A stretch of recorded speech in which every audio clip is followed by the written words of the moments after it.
Hello everyone, today we're going to talk about many important things about Battlefield 6, a lot of settings, gameplay settings, Crosshair, how to get more XP, performance, better performance, what type of settings you should have there, no matter which graphics card you have or if you want more FPS, whatever you need in this video, possibly you will be able to find it, and I think you will be able to dramatically change your gameplay experience. Also, I time-stamped everything so you can skip in whichever topic you are most interested in.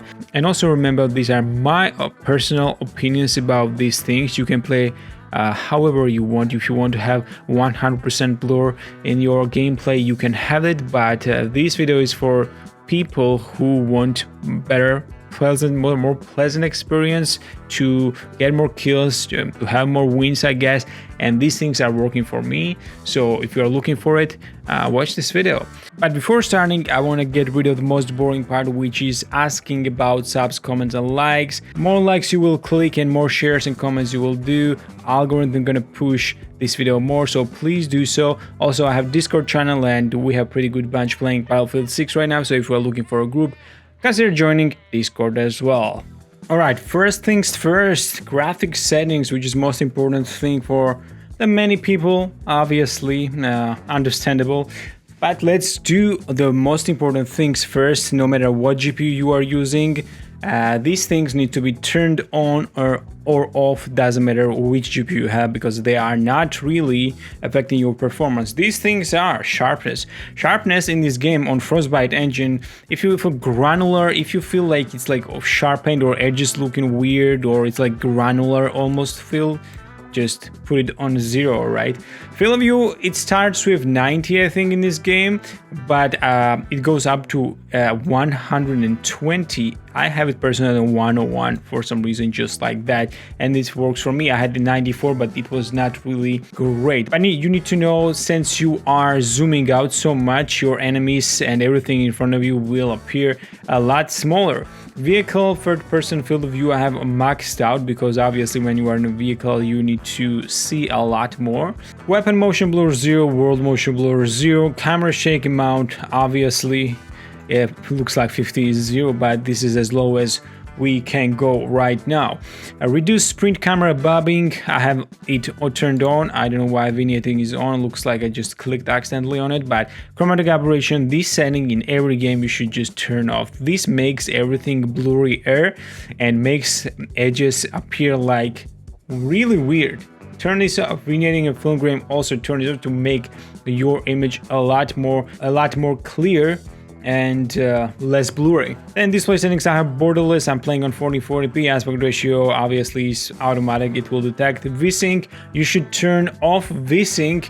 Now let's go through advanced settings. It looks like I saw a few videos actually, and a lot of people just don't even know this exists. In game right away gives you the off option actually, and or DLLA option for anti-aliasing. So I make sure to switch it depending on, again, which graphics card you have. I have NVIDIA 4070, so I have quality here and DLSS, but FSR and XeSS are also available, and off is also available.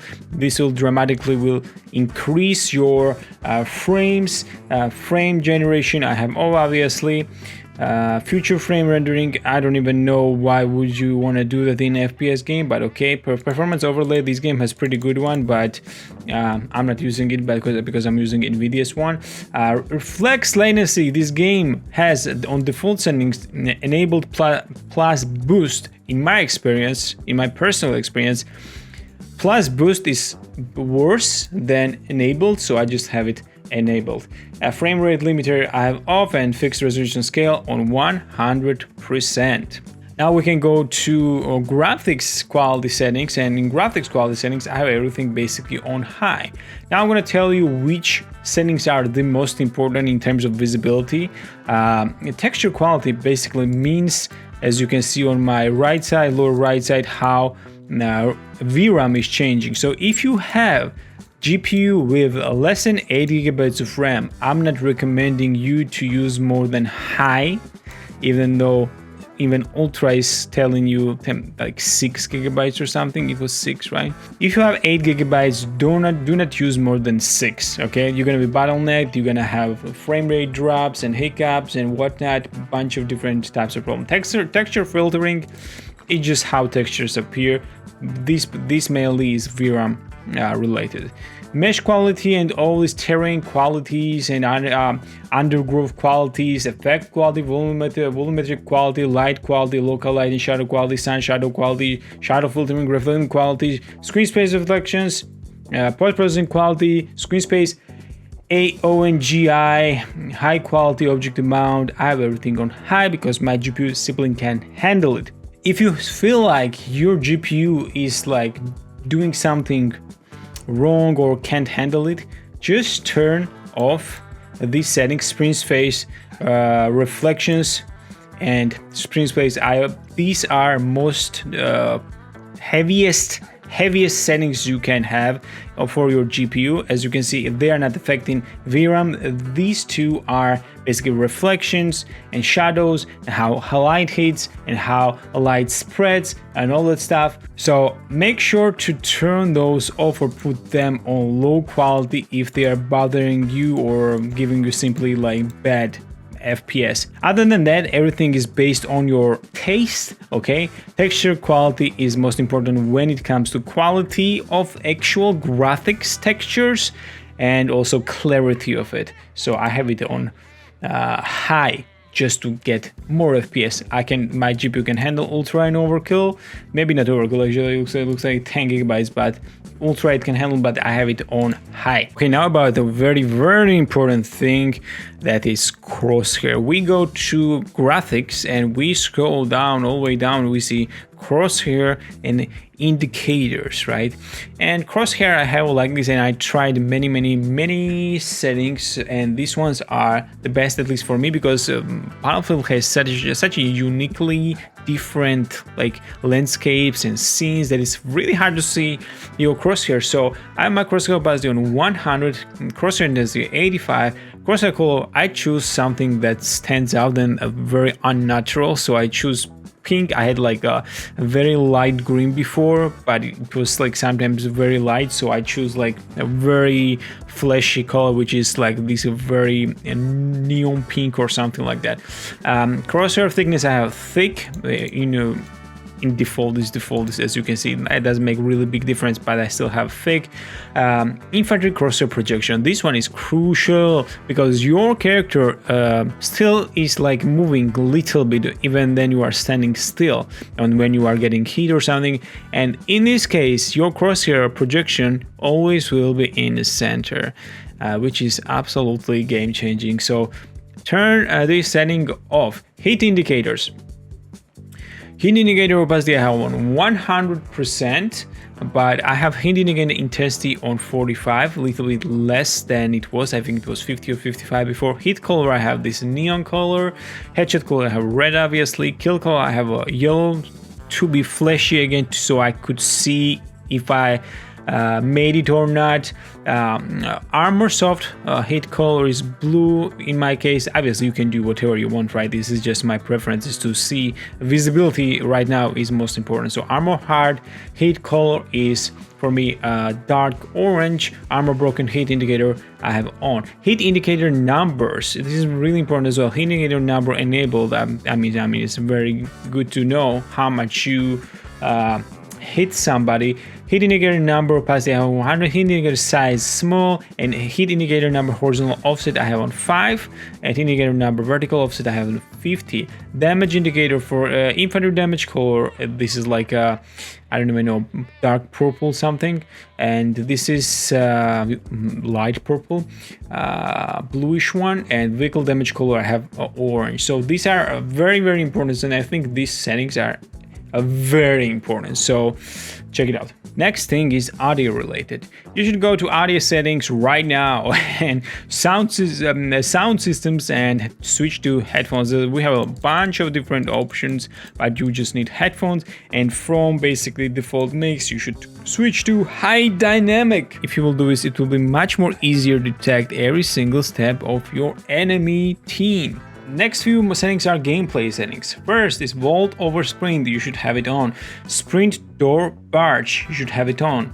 And depending on if you like this setting, when you're jumping from the really high place and your character rolls, you can have it on. I have it on because it's not interactive. It's not a problem for me actually. But if you don't want that animation, you should turn this off. Next thing is interact and reload. How many times have you died just because your shotgun or something was reloading and you just wanted that one bullet to hit you? You don't need 6 shotgun bullets, you just need that one right there. So prioritize interact. That's the one you should choose from the list. This next set of settings are for gameplay, and first one is for snipers. If you are seeing your enemy in front of you and you think like, okay, I'm gonna make the shot and I'm gonna get that guy, but you are missing for some reason, but bullet is almost going there, but for some reason you are missing, you need to change these settings, okay?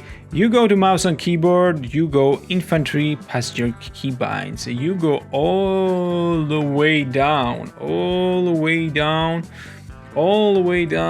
and again, and you will find rangefinder, zeroing if zoomed, okay? Zeroing if zoomed, and you will put your steady scope, which is shift in my case, as a default version as well. You will put it in there. So every time you will be pushing shift, steady scope, not breathing basically, game will automatically zero into your enemy. If you want to do it manually, you can always click B, and if you have a rangefinder on your sniper, you can always like manually switch if you don't want to be guessing anything, but with this you will be zeroing in automatically. Also, another pretty interesting setting is in accessibility. It's called color profiles. Now, if you know this classic Battlefield colors, if you don't like them or how they look, you can just change them as well. In this game, you can customize everything. I have everything on default because I like this look, but if you want to change it, you can change it right in here. Now, if you are playing with controller and you want to tune it a little bit, or your dead zone is not working correctly, you should go to controller, edit settings. Don't be afraid to click that. Just leave these things alone and come to controller tuning. Now, in this controller tuning, you will have the vibration settings, which I recommend to turn this off. Center dead zone, probably you should have on 0, and actual dead zone maybe just a little bit 2 or 3 maybe. And again, control right stick, left stick. You can even change your left and right stick, so that's very cool. So if you have any dead zone issues, there right here is obviously upon preference, so up to you. I'm just showing you where to find those settings, because we have so many control settings and settings in general in this game. It's for sometimes, as you can see, it's so many. You can customize everything in this game, so make sure to check it out if you have any issues with dead zones. Now about Easy XP. A few days ago when it launched, we had a few, let's say, I don't know, unfair things going on with XP. It was happening in community. It was called infantry breakthrough, okay, and it was custom match basically against bots, but against bots it was still giving you the regular XP, so people were boosting their accounts real quickly.